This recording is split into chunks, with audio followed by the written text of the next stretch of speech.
Welcome to the Tech Egg. Don't get scrambled. Enjoy the video.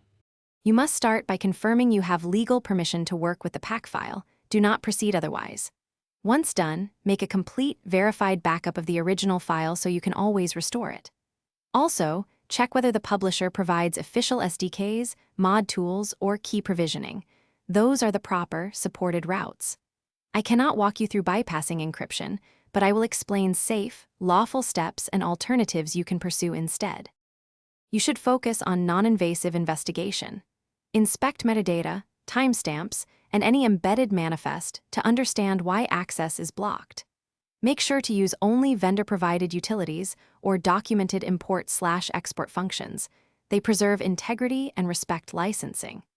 If the goal is modding or analysis for compatibility, contact the publisher or join official developer forums to request keys or guidance. I cannot offer instructions to decrypt or break protections.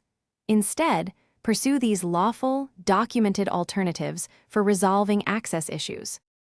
To finish, use authorized verification tools to confirm integrity and signatures.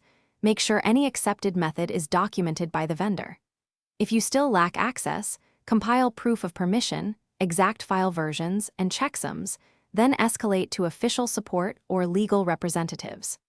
One key troubleshooting tip: if verification fails, double-check you're using the exact tool versions and the exact file snapshot you backed up. Mismatched toolsets often cause apparent failures that are solvable without breaking protections. Thanks for watching. Consider subscribing if I helped unscramble your problems.